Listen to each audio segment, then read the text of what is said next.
This is the Detroit Sports Podcast Network.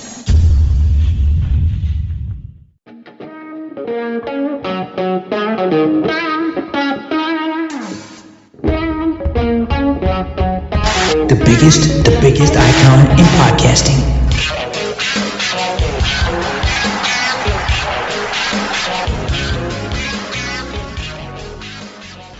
Welcome in, everybody, to this week's edition of Doc and Jock. I am the Doc, John Macaron. Joining me, my cousin Adam, the Jock Strozinski. Cause it finally happened. I want to break it down. I want to ask where you were when you heard about the news that Matthew Stafford got traded. Bro, of course the Lions would break this news at Saturday at like 9, 10 o'clock at night. Sitting there trying to watch a simple movie with the wife. We don't get to spend that much time together.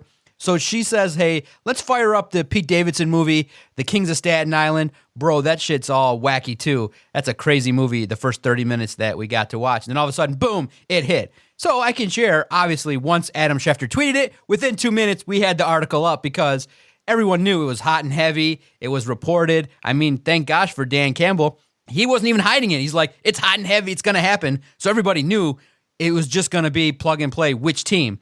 It ended up being the Los Angeles Rams. Where were you, cuz?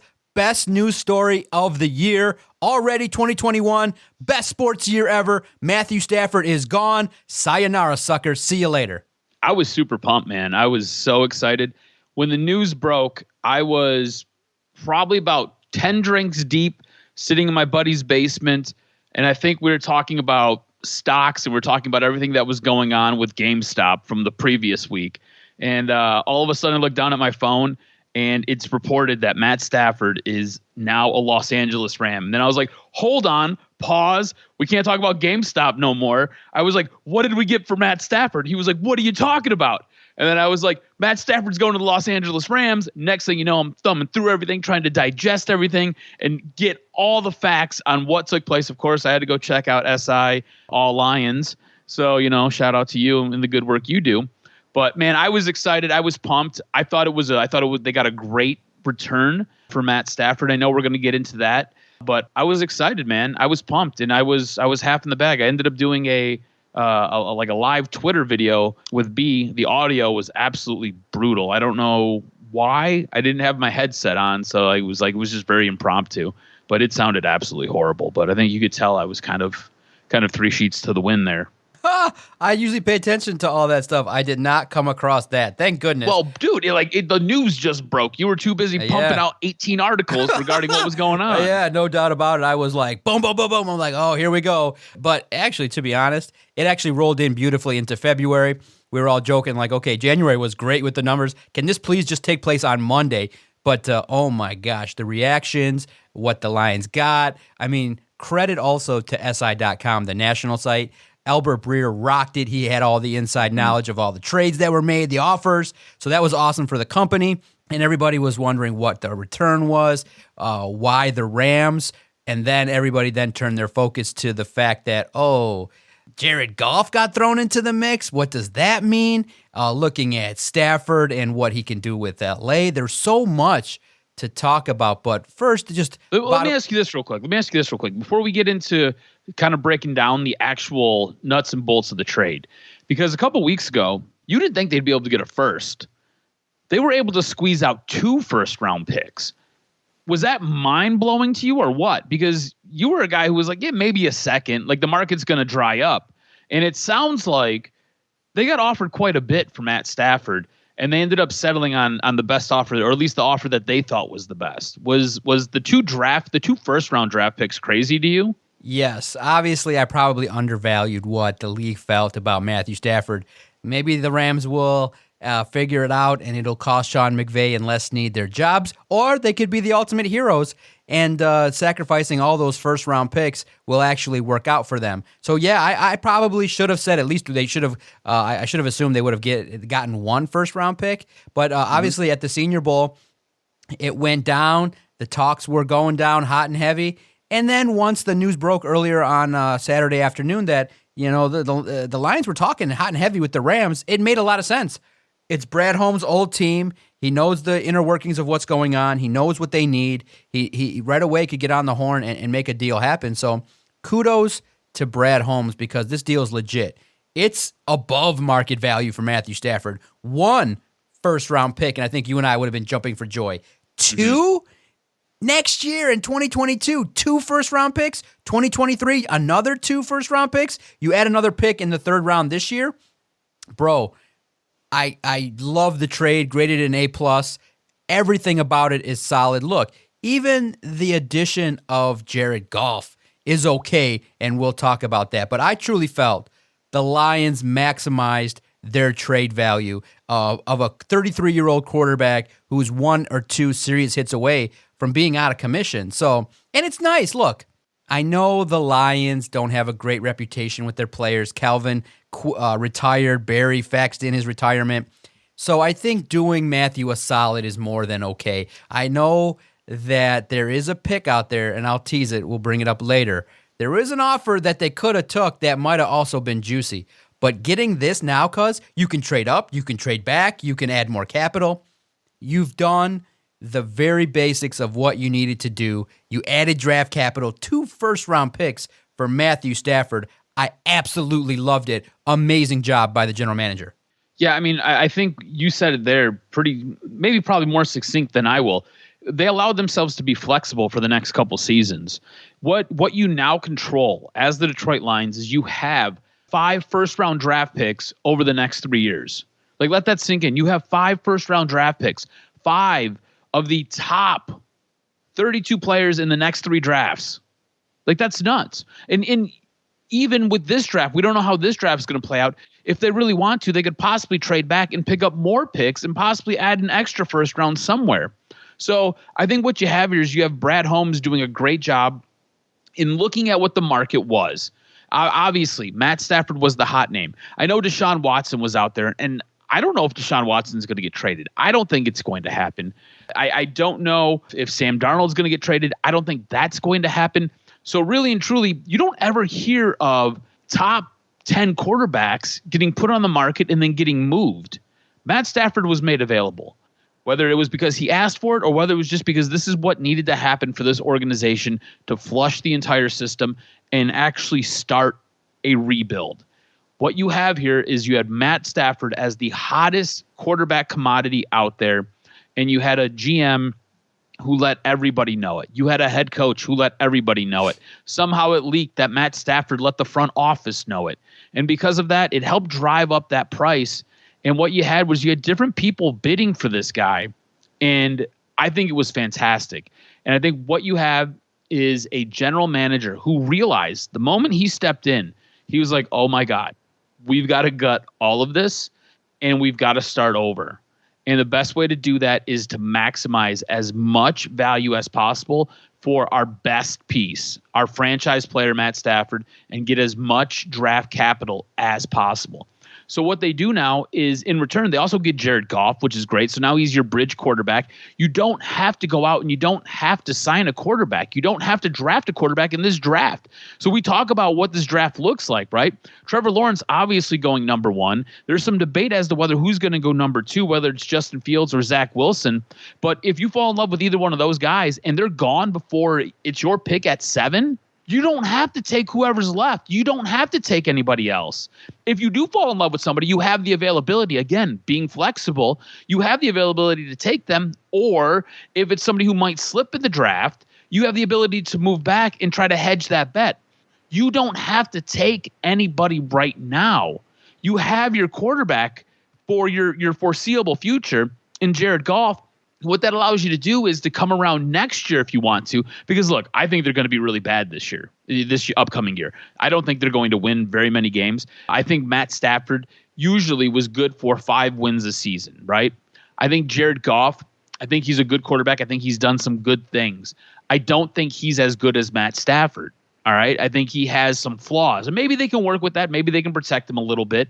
But I think he has some flaws. So I still think you're going to be a bad team next year just because this whole team has to get flipped. It has to get remade because most of the guys that are here are old New England Patriot guys who are basically on their last legs. You traded away everybody who might have had some value, or you got rid of guys and just let them walk. You have really nothing on the defensive side of the ball. You got a couple pieces here and there, but you really have nothing of any intrinsic value On the offensive side of the ball, unless you're bringing Kenny Galladay back, what do you have? You got DeAndre Swift. You've got a second-year running back, and then you've got Jared Goff. Yes, we both agree that they have a pretty good offensive line, but you don't have anybody for Goff to throw the ball to.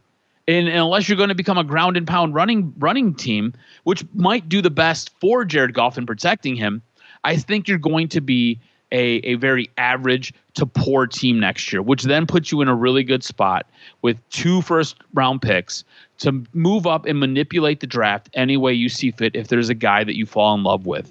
And you know what? Even if it doesn't happen that year, you have the following year. And the best thing is about Goff's contract, in 2 years, you can cut him and it doesn't hurt you at all. His cap money and his cap hit isn't anything in 2 years. You basically have a quarterback here for the next 2 years to help you win games and to help you establish your culture. And you know what? If he turns out to be great, if for some reason what the Rams didn't see in him or what the Rams weren't able to get out of him, but the Lions are, and he turns into something spectacular, hey, then we've got the steal of the century here. If not, in 2 years, you can either A, cut him, or B, try to trade him away and get something back in return. Maybe get another third-round pick. Could you imagine the trading of Matt Stafford results in 2 firsts and 2 thirds? Yeah, it's all broke up over the course of 2 and 3 years, but who the hell cares? I think it was awesome what they did. I think they maximized as much as they could get for Matt Stafford. And if you want, we can talk about the Carolina offer, because that was the one that was the real sticking point for everybody on Monday morning. And that one even made me like pause and say, hey, wait, hold on. Would it have been better if we would have took Carolina's offer instead of what we got from LA? And I guess I'll pose that question to you because I've been talking a whole lot here. Should they have taken Carolina's offer? Should they have taken that first round, the 8th pick in this draft? And possibly it was referred to as a later pick, which I'm assuming is probably a 4th round pick. If they would have took the number 8 pick, so they'd have 7 and 8 this year, and then Carolina's 4th round pick to trade Matt Stafford. Would you have done that deal? Would that have been a better deal in your estimation?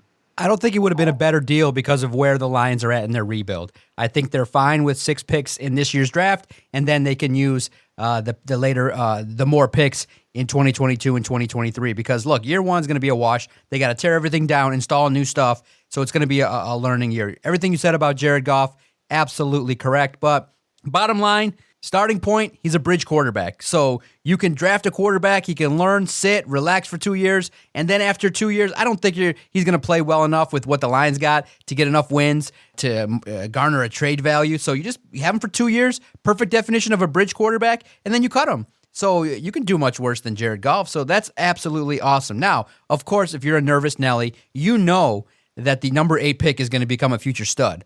You know the karma is going to work its way out there where we all could have said, oh, this guy's going to be a legend. But in terms of now where we're at, I think we have to trust Brad Holmes to do whatever. If he decides to go up, if he decides to trade back with the number 7 pick, whatever he decides to do, he has options, and he's not forced to do anything like you said. Would I have liked it? Yeah. Picking 7 and 8, boom, bro. You could go Micah Parsons, Devontae Smith.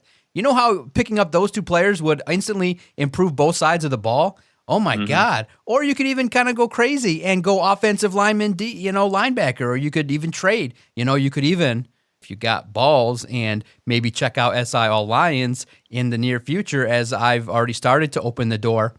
Bro, you start acquiring first-round picks, and you got 7, 8, next year's first round in 2023, there's no reason why it's not crazy to make Jacksonville an offer and say, boom, we would like to have a real conversation about taking that number 1 pick off your hands. And if we want to offer you 5 first-round picks, we can do it. You can offer, if you have the number 7 and number 8, you could offer, 7, 8, next year's first. Just go back and look at that Titans-Rams trade. Brad Holmes, keep in mind, may not do it with 1 because Jacksonville would be probably crazy unless they got like 4 or 5 picks and all high ones to do it. But if he wants to go up to number 2, he's got enough ammo to do it. He can do it. So in my mind, I would have considered it if you were going to pull the trigger on something major like that. But getting 2 first-round picks and having a quarterback that you can sort of trust and have at least a chance at competitiveness in 2022 is fine by me. But just pay attention. Yes, to that number 8 pick, whoever it may be, and whoever takes it, pay attention because they'll be linked to the Lions forever. He'll be linked to the Lions because there was an opportunity to go out there and get it. But it's a great deal, man. Wow, 2 first-round picks for Matthew Stafford. Now, obviously, you heard the excitement. You hear the excitement in my voice and all my appearances and all the tweets. I was like bold capping, yes. It's like renewed hope. Got invited to Matt Derry's podcast. Love Matt. He's great. Friend of the podcast. Loves talking Detroit Lions. And I was like, oh, I'm so happy. Can you hear the renewed hope? Look, real quick, we're not going to give even Matthew Stafford 4 minutes. I'm going to say this. I hope he goes to L.A. and falls flat on his face. You know why? Because that in turn means that the Lions' first-round pick is going to be higher. Do I believe that Matthew will go out there and love life? Yes. Do I believe that he's going to put up gaudy numbers, throw the ball 500 times, 40 touchdowns? Absolutely. Crunch time, NFC Championship going up against Aaron Rodgers. Is he going to rise to the occasion and make it happen for those Rams out there in L.A.? Hell no. I think that in 1 year, the Rams are going to be tight in that cap situation with no real first-round pick and really, really tight against the cap. I think it's a deal breaker. Sean McVay just cost himself his job, and I think that Stafford will fall flat. And I think that's what you got to root for. If you're sitting here crying about Matthew Stafford, done deal. The videos have been had. I've seen all the videos. I've seen all the fan supporters out there with their goodbye, Matthew. All that musical, sad interludes that you guys put over Matthew Stafford. Chapters closed, signed, sealed, delivered, 12 years, gone. See you later. Hope you fail. I don't care if you win. I don't care if you lose. Take your family with you. Sayonara. The memories, thank you for throwing the ball to the receivers. But to me, no thank you in terms of glorifying Matthew Stafford and his tenure. They didn't produce enough for what the contract was that he got offered, and I don't care how he does out there. I'll pay attention, obviously, because you guys are attached to him. But do I hope he falls flat on his face? Absolutely. I hope they lose a bunch. And I hope the Lions can get really solid draft capital. That's what you should be rooting for if you're a fan of the Lions. Better draft picks. Yeah, I mean, this is the thing now, right? So if you're a Detroit Lions fan, you're all of a sudden going to become a Los Angeles Rams fan, or at least you're going to start watching them much, much closer because, like you said, they're now connected. However that team does has a direct impact on your favorite team, on your franchise, because if they don't do well, your draft pick stack in your capital is going to rise. Look, I think Matt Stafford is going to go out to the Rams. I think he's going to do okay. The one big issue that Sean McVay had with Jared Goff is he wasn't all that great throwing the deep ball. And whether that was because the offensive line wasn't just as good or because the way the team was basically built and structured. Remember, his best seasons were when he had Todd Gurley, and Todd Gurley was an elite running back at those times. So you always had to take into account whatever Todd Gurley was going to be able to do. Doesn't really have that this year. This year and the year prior, Todd Gurley was basically on the downslide of his career, and this year Todd Gurley wasn't there at all. They had 3 running backs that they were trying to start and rotate in. So the offense just kind of changed and evolved a little bit. Jared Goff maybe not evolved as much, but you're right. You're going to be attached to the Rams going forward. You're going to want to see what's happening with them. You're going to want to pay attention to what's going on with that draft pick. I want to know if you felt like this kind of was a little bit of this new regime was a little bit more like the old regime. I mean, Brad Holmes could have went anywhere and took any deal. And I think we both agree that he did maximize the trade value for Matt Stafford. But going back to the Rams to get this deal done, did that have that feeling of same old Lions to you? Because no, initially that was exactly what I heard from everybody I was with that night. They're like, oh, man, this is the same old Lions. They're going back to the Rams. I'm like, but guys, you don't understand. 2 first-rounders, bros. Right, you got 2 first-rounders for the guy. On top of that, you got your bridge quarterback, and you got a 3rd-round pick this year. Like, come on. Wait, what are we talking about here? This is not same old Lions. No, and it would indicate same old Lions if every deal comes from the Rams. I think he'll have the opportunity to trade with other teams, and he might even listen to offers from Washington right away to move down because they're going to need a quarterback. You're going to probably leverage that number 7 pick to the max. So I don't think that's the case at all. You got great value for Matthew Stafford, and I think for Matthew, this is his opportunity to prove everybody wrong. You know, everybody said that, hey, you're a bust and that you're not good enough to elevate, so this will be good motivation for him.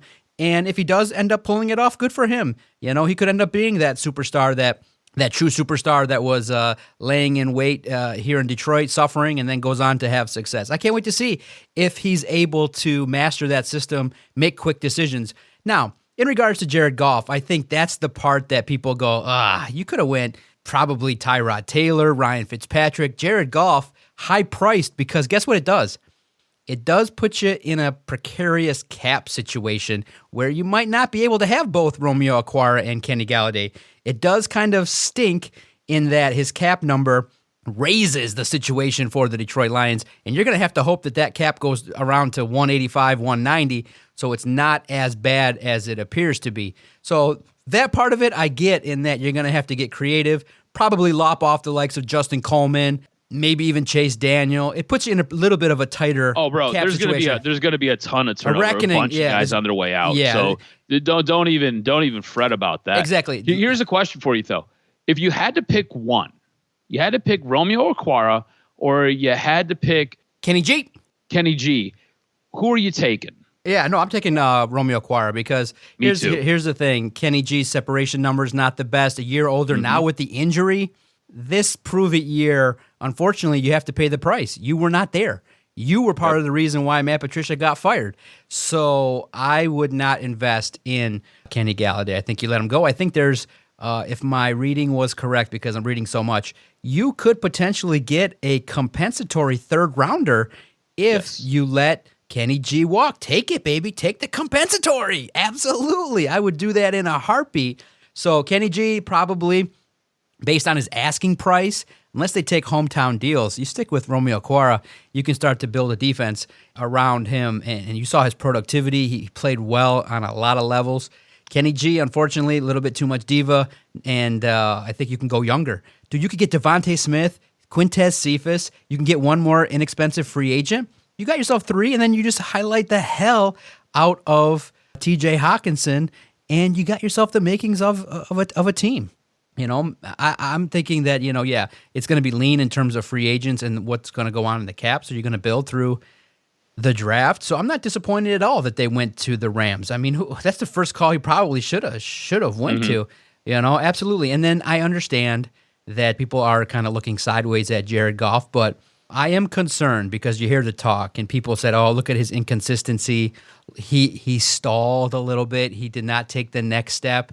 Sean McVay's got a point, and I wrote a column, and I said specifically, I think that Jared Goff is just the bridge quarterback, a guy that you can potentially have out there that can fling the football, but you can move on easily from. He's a name, young, and Brad Holmes knows him, so you can get something out of him. But do I think that he's the guy that's going to lead the Lions to the Super Bowl? Probably not. He'll be 28, and I think that opposing defenses can probably force him to make decisions a little bit too quickly. And bro, he had 38 turnovers in 31 games, second highest number of turnovers. Everyone's looking at his hand size and going, bro, can you hold on to the football? So there are weaknesses with Jared Goff, but I do think that the next quarterback that they bring in from college has to be the guy that they choose to develop, and that's going to make or break that decision. And look, and the one thing I will say, and I've gotten reports everywhere from people in Miami, they're like, Doc, I'm so jealous. Your site's going to take off even more. And bro, it's true. Dan Campbell talks in a way that gives you quotes. And he is, he had a chance to talk to all the beat writers, all 5 of them, had a chance to talk with them for half an hour. And oh my gosh, the juicy information. He says he likes mobile quarterbacks. He says he talked about what he saw wrong from the defense. He opened up. So this is going to be great. I think Dan Campbell will elude questions, obviously, that he doesn't want to do. And maybe he'll do it in a joking way. But he will talk. He will give appropriate answers. So when the time comes and we get to ask him about how these things went down, I think he'll answer and he'll be fair, and we'll have an opportunity to really pick apart what he's looking to do. And what he's looking to do is probably build around the strengths of the quarterback. And if Jared Goff can play well intermediately in the middle of the field and can make quick reads, this is what you're going to do. You're going to get a nice running back to complement DeAndre Swift. You're going to get a possession receiver. You're going to highlight the hell out of TJ Hawkinson, and it's going to be boom, boom, boom, 3-step drop, get the ball out. This can work. This can work for playoff wins. And I think that's where, dude, if he gets a playoff win, he'll get a statue. So now we're starting the process of starting at the beginning, getting us to the playoffs, and then the next step would be to, sorry, you got the Alex Smith treatment. You're getting booted. Now here's this young guy that's going to take us over the top. And that's kind of how it's being done in the NFL these days, bro. It's exciting. I think that we're at the forefront, and it's nice to at least say, okay, they're going to start to build something. They know they got to rebuild. They acknowledged it. They traded their franchise quarterback. They're rebuilding. Now it's probably the best chance to build this the right way to have success. Brad's got to do a good job with it, and I think the first move, he gets an A+. You got to trust him, guys. Look, we'll have plenty of time to, criticize and break down every move that he makes, but to trade Stafford for 2 first-round picks, it's a generational trade. It's a boss move. 2 first-round picks for Matthew Stafford is well beyond what anybody thought. And you still got to have some entertainment value. Putting Jared Goff out there probably is good enough to at least get 6 wins in 2021. I think so. You get 6-10, you move forward, and you start this process the right way. Things are looking up. Guys, don't cry. Please don't cry about Matthew Stafford. Turn the page. There's better out there. Expect more. Demand more. I want to know who these people are that are crying. Why are you crying? Like, you should be excited. If anything, Matthew Stafford just gave you and your organization the a jump start. gift. He did, and they're crying because it's the best quarterback. Watch, look what's done. Oh, now we're back in the position of failing. You won nothing. You won nothing for 12 years. Like, come on, want more. Be better, people. Yes. Be better. Yes. Be better. They're going to see it. They're going to see a team. They're going to be like, oh, our quarterback can just be the dink and dunk guy? He doesn't have to be. He can just hand the ball off. Yeah, that's probably what they're going to do. They want to be tough. Mm-hmm. They want to be nasty. They want to beat your ass up in the trenches. They don't need the big arm quarterback flinging the ball 500 times. They don't want to do that. They had that. It didn't work. So I think that they're going to build it the right way. And this coaching staff, look, man, they rounded it out with pros all over. Dom Capers will teach the 3-4 defense, hybrid, more aggressive. Aaron Glenn is smart. I was so excited for the Don Capers signing. It's great signing. I was pumped. It shows that guy, he's aggressive. If you don't know anything about football, what you need to know really quick is that guy is a defensive guru. He is a genius. And Aaron Glenn wise up to bring in a veteran coach and a guy that has done well defensively. So absolutely great moves all across the board. They're doing great things, and I'm happy. So things are moving forward. We will turn our attention in the coming podcast to the draft, trade up, stay, trade down. Which players should the Lions target? What position should they target? So much stuff, and to turn your attention to Detroit Sports Podcast and SIL Lions. Make sure to follow Adam on Twitter at AdamRSTROZ, and things are looking up. Now, real fast before we get to the Red Wings, I do want to at least highlight and give a little credit to Michigan for pulling off a fast one on the Spartans because I started my Wednesday off with an appearance, and I walk into the office, get everything set up, and I see the news that Michigan flipped a highly ranked defensive player from the Spartans, and I nearly crapped my pants. But then I said, oh, thank gosh, 3 hours later, the Spartans got a guy that's going to play basketball and football and be a dual threat player that everybody likes, already on the cover of Sports Illustrated's college preview, so all got a little bit better. And obviously, I'm already succumbing to the fact that Alabama is already being touted as having the best ever class in the history of ever classdom. Probably 25 5-star guys. They're just going to reload. In Ohio State, unbelievable class. Michigan, kudos to you. You pulled a fast one there, and you got one of our guys. Real good, real clever, Jim Harbaugh. Got to give you credit for doing that. Look, that's your competitor, the Spartans, and you go there and you pull one of their guys. I'll give you credit for that. That's something. That's a little notch in your belt, Jim Harbaugh. Good stuff. Real good stuff. That's about it. That's all I do know because obviously a lot of this, they've kind of taken the fun out of it, when they had the television production and all that signing day. But now they do it in December. This is not as fun. This is just basically a coronation. It's definitely not. Yeah, it's a coronation of Alabama. God. By the way, you're talking about Rashawn Benny. He's I believe he's the number 16th. Yes, he's like the 16th ranked defensive tackle by ESPN or something like that. So he's a big time recruit. This was a big time recruit that was going to Michigan State, and then for Michigan to slide in there and flip him, I think it tells you a little bit about what Michigan's doing as far as the recruiting goes. I mean, that was something that you wouldn't see from Jim Harbaugh a couple seasons ago. That wasn't something you would see 2 and 3 years ago. this is kind of a new tactic from Jim. Slick. I Slick think Jimmy. I like it. Yeah, not bad to try. I like this. I think, you know what? I think what you're seeing is you're seeing a little bit of urgency now from Jim Harbaugh. Get some Obviously recruits. realizing his name's just not going to carry the weight that it once did, and his name and what he's done the last couple of seasons just isn't going to cut it. He's got to maybe ratchet it up a little bit and going out there and like you said, being slick Jimmy instead of just Jimmy Harbaugh. I think it's going to resort in, a couple bigger name guys for Michigan moving forward. Maybe not this season, but next year for sure. And I do want to highlight, and I have to give a lot of respect for the Michigan medical staff.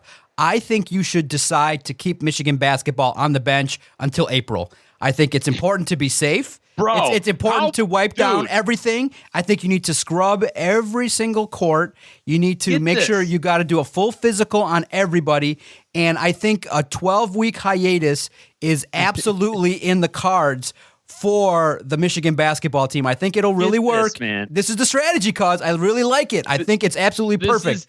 This is one of those Michigan basketball seasons where they look like they could do something really, really special. And of course, it'd be during a COVID season where I don't know if you've heard about any of the sanctions and any of the rules for playing in the NCAA tournament. Like it's going to be brutal for teams to commute and travel to this thing. You basically have to sit in a bus for however long your bus ride is with essentially a plastic helmet on, and you can't eat or drink. It's nuts what the NCAA is doing to these student athletes. And it's absolutely crazy. Absolutely. And if you're only a representative of Michigan athletics, I'm going to need you to pull up the earpods and pay close attention. I'm going to need you to triple mask up. You wear one mask, that's like the one at the dollar store, that's the medical one. Then I'm going to need you to wear like a V95, and then I'm going to need you to wear another one over it that has the Michigan logo on it, okay? The big block M. So I'm going to need you to triple mask up. And on the days where it's testing day, I'm going to need you to triple mask up and wear the visor. This is strict protocol. We got to lock it down. And the next step after that is I'm thinking about commissioning a GoFundMe. These guys need to get bubble suits. They need to be silver like the spaceman people, and they need to kind of walk around and be like, that's the crew, that's the safest people in the entire state of Michigan. I want to wrap Juwan Howard in the spacesuit with the clear helmet and let him walk around, and then I think we'll get Michigan back on the court. Are you with me? I want to wrap you in a clear helmet and let you walk around. Oh, man, I love it. The Spartans, I think, probably deserve to get some kind of more time off. I mean, wow. They were like, we got Cassius Winston, and then we're not going to ever recruit a guard that can pass the ball. I mean, you mean to tell me Tum Tum can't do it? I mean, I just remember hearing about Tum Tum. What's Tum Tum doing? Oh, come on. And Rocket Watts, Foster Lawyer, it's bad, man. They could seriously miss the NCAA tournament, and it's going to be painful to watch. And to be part of the coverage has been horrible to just see the way that they collapse and have these turnovers, long stretches where they're not playing well. And then the rebounding is not as intense, too. So tough times for the college athletics in the world of basketball here in Michigan. But hey, it's still February. It ain't March yet, so we'll see how. Not so much in the world of basketball in the state of Michigan, just for Michigan State. Michigan's all right. But they're out of order. We're on a bit of a pause right now. It'll be okay. Yeah, they'll come back and just light it right back up. Okay, we'll see what happens. All right, let's break it down here. We got a little debate. Adam took me to task on social media. He's like, bro, you're rushing this rebuild way too fast. And I'll tell you this. I had a feeling once Steve Yzerman took over, you were going to lather up and just be like, oh, whatever Steve does is amazing. I was like, okay, come on. Let me tell you this. For the fact that Jeff Blashill's still employed, something's wrong there. The team, and here's what I'm saying. Okay, yeah, I don't expect them to get into the postseason. I don't expect them to light it up. But I don't want to keep seeing 5 and 6 consecutive games where they get no points. I don't want to keep seeing a roster that's riddled with injury. I don't want to see a team that defensively is inconsistent. This is like, okay, if I sit and watch a Red Wings game like I did last year, and I flip the script and I turn on the Red Wings, it's the same product. What's different? Where's the growth? Where's the obviously Dylan Larkin has grabbed the mantle, and kudos to him. He gets a star. He performs his ass off, worthy of being the captain. The rest, I look at it and I say, It's a collection of talent that has not gelled yet. They're not playing well enough together. The power play is so atrocious. I look at it and I say, what is the common denominator here in these last 4 or 5 years? It's Jeff Blashill. I think that you could go out and I even joked around. Obviously, people paid attention, and I was very happy with the engagement. People were like, "Bro, you're even overvaluing Jeff Blashill. He's nowhere near a Brian Murray or a Jock Demers. We need that next guy." They were throwing out names from the '80s, and like these guys that were sending me names were guys that won 16 games in an 82 game schedule. People don't have any respect for Jeff Blashill. It is time. It is time to move forward. It is time to get a new head coach. And this play is unacceptable. Steve Yzerman has to open his eyes and go, you can't have 2 free years. Look, next year, I think there'll be a head coaching change. And I think you're right to want the head coaching change. But when you were on Twitter, you were basically demanding that this team be good. And I just don't know why you would think that this team's going to be good. This is a 3-year, maybe a 5-year rebuild. And like, you can't tell me that there's not talent on this team, right? Like Tyler Bertuzzi's a really good player, right? I have no idea what Anthony Mantha is, but you brought up Larkin. Bertuzzi's a good player. I think the acquisition of Bobby Ryan, very underrated. This is a guy who came in immediately and started paying dividends. Defensively, Hronek is probably Hronek is your best defenseman, and Hronek is 23 years old. I mean, Larkin, Hronek, and Bertuzzi, that is essentially your core, right? Those are the guys you're going to build around. Those guys, Hronek is 23, Bertuzzi is 25, and I'm looking for Larkin's age right now. I think he's like 21. No, Larkin is 24. So you've got a 24-year-old, you got a 23-year-old, a 24-year-old, and a 25-year-old. Your core is very, very young. You're going to continue to add pieces. Yeah, do I think a lot of the guys that were brought in, do I think that they haven't been great? Sure. Do I think there's a lot of rough edges on this team? Absolutely. But I wasn't anticipating this team on competing. I was actually hoping that this team would finish dead last in the NHL so they get another high draft pick. This isn't like it's NFL where you've got this crazy cap and you've got to get all these high draft picks tucked up underneath it, and you got to make all these different moves. No. These guys go to the minors. They're just going to hang out in the minors. They're going to sign their contract. They're just going to go to the minors for maybe a year. I mean, if you get a number 1 pick and the guy's generational, sure, maybe he starts on your roster, but he's done such a good job clearing out cap space, dumping dead bodies like Abdicator and getting rid of guys like Jimmy Howard that you freed up some cap space. I think when Steve Yzerman stepped in, he took a critical look at what he had, right? He's like, cool, we've got some aging players who just aren't cutting it. We've got some books that definitely have to get cleaned up, and we need to make some moves. And you know what? We got to do a better job of drafting players. And I think that's what he's done. I think that's what he's gone out and that's what he's done. I think he's cleaned up some of these older veterans who just aren't cutting the mustard, moved on from guys like Abdicator and Howard, just to name a few. And then he's slowly cleaning up the books, right? Like getting the money right. So that way you can go out and land big name free agents. Bobby Ryan was brought here on a song. Like you paid nothing for him. Fipula, same deal. Brought here on a song. You're going to have some turnover with this team going forward. You know what I'm saying? Like next season, it's going to be a different roster entirely. On top of that, you got to get to the trade deadline. You're going to be selling off pieces and acquiring more draft capital. Don't expect this to be quick. I know this is like year 2 of Steve Yzerman at the helm. But don't expect this to be quick. This was when we talked about this was going to be a 3 to 5 year deal, okay? And I think you're seeing some of the dividends, but we're not there yet. And then COVID kind of played a little bit of a part in it, and I'm not going to use COVID as an excuse, but COVID played a little bit of a part in it. All that being said, give it more time is all I'm telling you. And I think that Blashill will be gone next year. Okay. Does that make you feel better at all? No. Does it help you? No, because I was excited. If Blashill's gone, if they move on from Blashill, does it make you feel better about this team and this organization in the direction that Steve Yzerman wants to take it? I think that, moving forward would be great, but I'm disappointed in the progression of the players. Are you happy with Zadina? No, nowhere to be found. Are you happy with Rasmussen? No, he gets sent to the minors.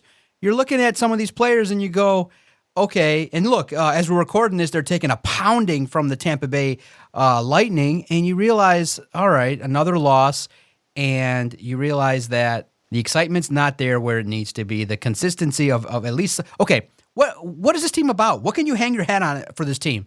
What are they good at? It's like they're out there on the ice. Well, they don't have an identity. They don't have zero identity. I mean, isn't that after 10 games something that should, with the head coach that's competent, something that should be clearly established? Like, okay, we're good defensively. We're good at the power play. We excel at this. They don't excel at anything. They're middle of the road to mediocre in a lot of areas. And I just think that's part of the reason that you're going to have so much turnover going forward.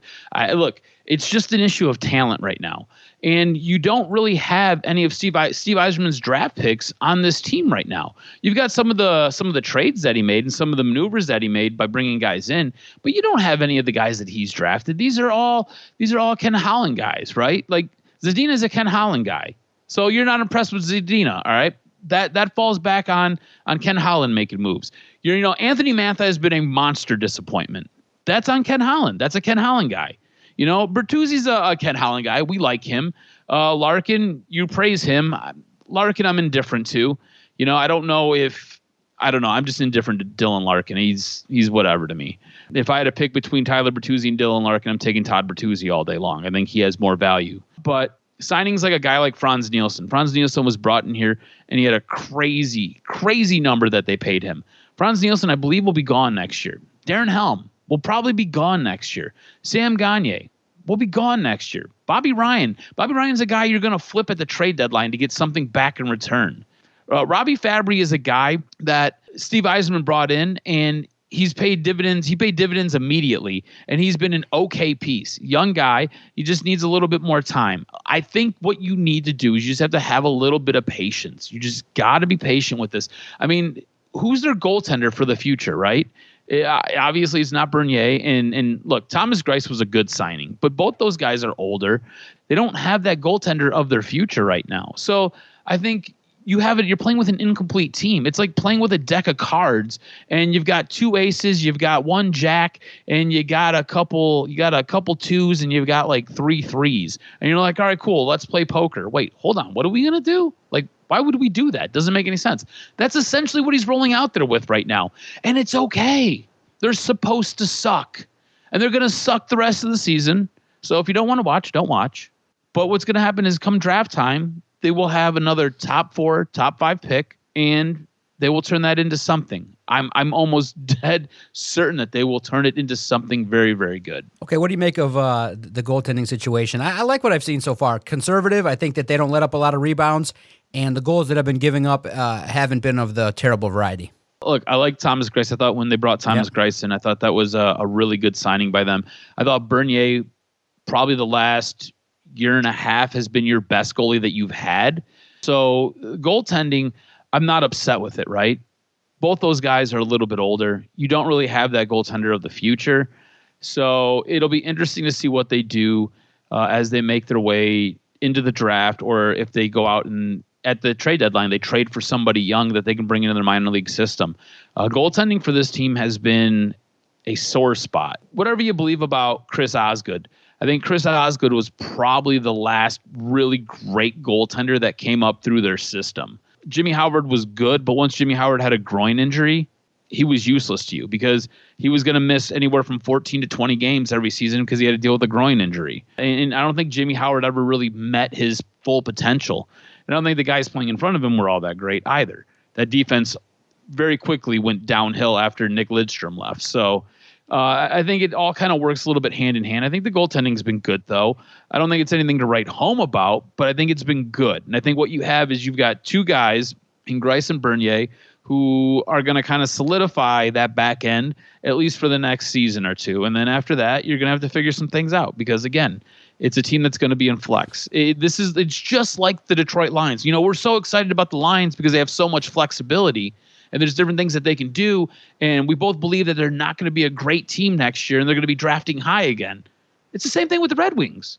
Same exact thing, And instead of your quarterback, it's a goaltender and you're in flex in that position and you're going to probably go ahead and you're going to go grab a goaltender in this draft, or you're going to trade for one at this trade deadline. You're going to get somebody young in here. And the rest of this team is about to be overhauled in probably the next 18 to 24 months. Like, expect it to change and expect this team to look drastically different. Okay, now Don't get worked up. It's going to be okay. Okay. I'll try to take a chill pill. He'll give it a couple weeks. But now, I've been hearing some rumors out there in Columbus, real close to us here. There's a 22-year-old named Pierre-Luc Dubois, and he ain't liking life out there in Columbus.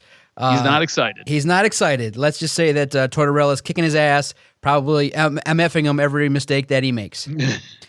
And I could get it. These kids are soft. They don't want to be talked to by Mr. Tortorella in that fashion. So he's Do you think you would play well for John Tortorella? I'd play well for anybody. I'd play well for anybody.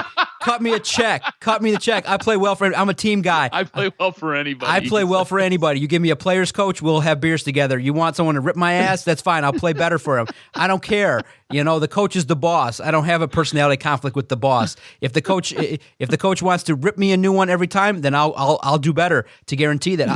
I'll just go with the coach. If the coach wants to rip me, I'll say, hey, you rip me more. I'll be harder on myself. If he wants to smooze it up with me and not say a word to me, I'm fine with that. To demand a trade at 22, that would never happen. If you sign me for that much money, whatever you say, boss, whatever you need, and then I'll just start a burner account and be like, this coach sucks ass, Be like, so dude. here's the thing. Dubois ended up getting traded to Winnipeg. Oh, did he? He already got traded? Yeah, Lanier. When this happened? Lanier ended up going out to so they ended up swapping. So Lanier was the second overall pick in the Austin Matthews draft, and Dubois was the third overall pick. They ended up flip-flopping those guys. So Dubois went to Winnipeg, and Lanier ended up going to Columbus.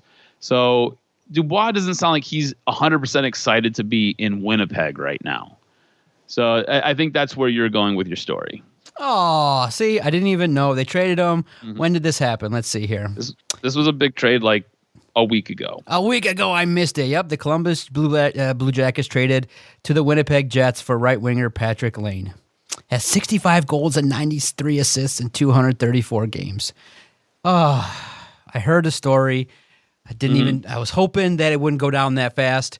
But bro, that's what you got to do if you're an athlete. You just say, "I want out," and they move your ass. That's what Stafford should have did a long time ago. So that's how long is this guy under contract for? Would he have been worth it? Would he have been something that the lines that the Red Wings should have looked at?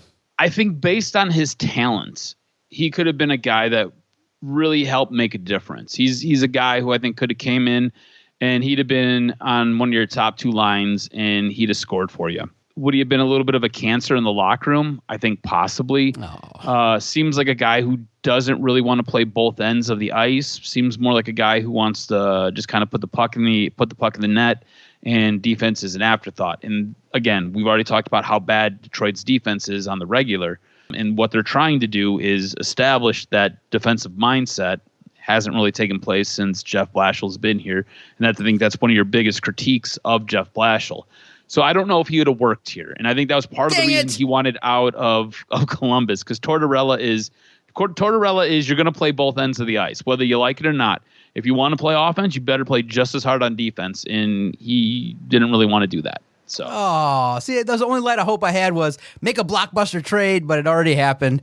I got to stay up on the NHL news. But you knew that, didn't you? Or did you just want to hear me ramble on and on before you broke the news? I mean, I was just going to let you go because I was excited that you knew a couple of guys that weren't Red Wings, so I was just going to let you go. Yeah, exactly. No, because I saw it, and I was like, yeah, do that. I always want the new guy, but I don't. I always want the new guy. I want the new toy, and that's what I want. I don't know anything about him. I just heard that he was unhappy with his coach. It's like talking with your daughters. I just want the new guy. I want the new guy. Get the new guy. He's 22. He hates his coach. He's young. They said he has talent. Would you trade? So, like, would you have traded Dylan Larkin? No. Dylan Larkin's a piece. I mean, he's probably, Dubois is probably better from what you're describing, but I think Dylan Larkin's a piece. I would have been a heartbeat. Yeah. I was thinking the same thing of throwing it out there like, hey, if Dylan Larkin's, somebody that a team wants, maybe you pull the trigger and get some more draft picks. You never know, because. Who's been your one Red Wing that's like really, really disappointed you this season? Like, who's the one guy who you're just kind of like, that guy pisses me off? Besides Jeff Blashill. Yeah, besides Jeff Blashill, does anybody piss me off? I mean, I like Tyler Bertuzzi. I like his grittiness. Mm-hmm. I like a lot of the players. I mean, I don't think anybody pisses me off. I think the defense could be a lot better. I think the power play, could be a lot better. I mean, No, nobody pisses me off. Anybody on your end that you think is Anthony underachieving? Mantha.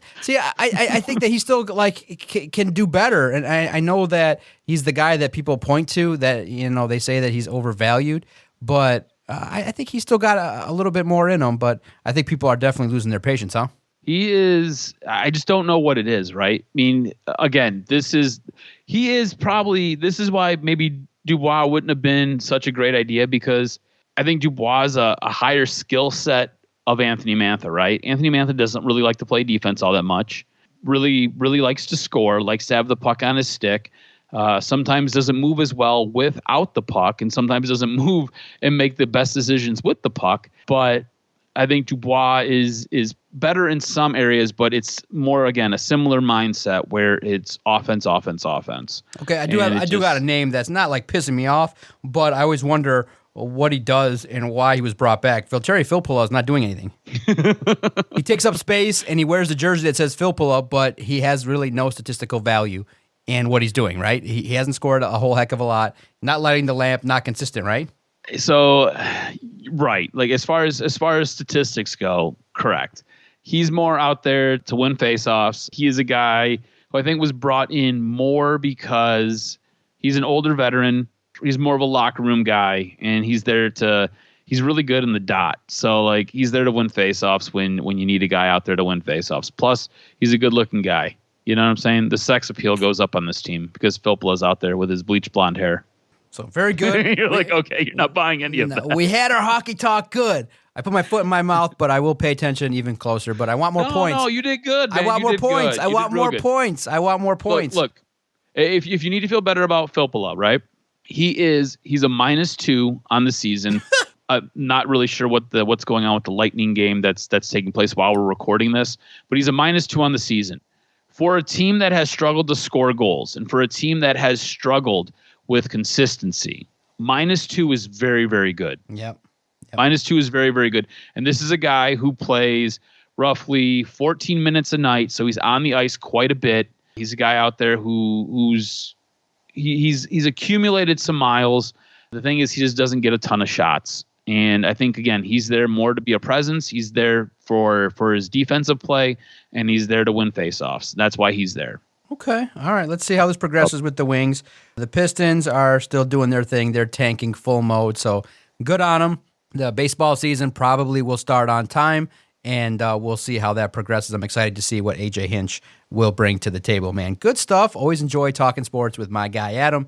Make sure to follow him on Twitter at AdamRSTROZ. Follow the network at Detroit Podcast. Make sure you tune in daily. Hit that subscribe button anywhere you go and listen to your favorite podcast. Make sure you go and hit Detroit Sports Podcast. When you hit that subscribe button, our daily content will find you. And we greatly appreciate another download. We appreciate those that will message us and say, hey, I'm out of town. You guys help me keep me in the loop in Detroit sports. Keep it coming. Thank you for the kind reviews. It does mean a lot when you guys have taken the journey with me. There's a couple people that have taken the journey with us from 2013. Arthur, if you're listening, shout out to you. You're always in the mix. Steve C., oh, man, you're great. Always in the mix. I appreciate those. Even always sending stuff. And I even appreciate the fake accounts that love to follow me. Motor City Dan Campbell, I appreciate all your hate. It's really fun to listen to and look at. I appreciate it. Adam and I see it. We love the fake accounts that want to come in here and talk junk to us. Look, we love it. Good, bad, or indifferent. You've made us part of the Detroit sports community. Message us. We love to banter. We love to debate. Good, bad, indifferent, pro-team, anti-team, pro-Stafford, anti-Stafford. Get your voice heard. Get in. Message. Tweet. That's the fun part about it, is we've built a community for you to join and interact and say whatever you want. That's what makes this fun, to be part of the Detroit sports community. Jared Goff, I'll say this. If you're not going to take me up, on my offer to go to Dietrich first, that's fine. Just tell your significant other to make sure that she takes a lot of photos and that she's definitely up in her IG game, because the people here in Detroit are definitely paying attention, and it's a major upgrade. Good on you, Jared. I think that you've done yourself quite well And Yeah, she's pretty hot, bro. yeah, and she's on Instagram and she does her thing. So that's awesome. I think that it'll be a good match here if he comes in here and can at least throw the football and get some wins. So we'll see what happens. It's about to kick off. The Jared Goff era going to kick off here in Detroit. Appreciate you, cuz. Let's talk again next week on the latest edition of Doc and Jock.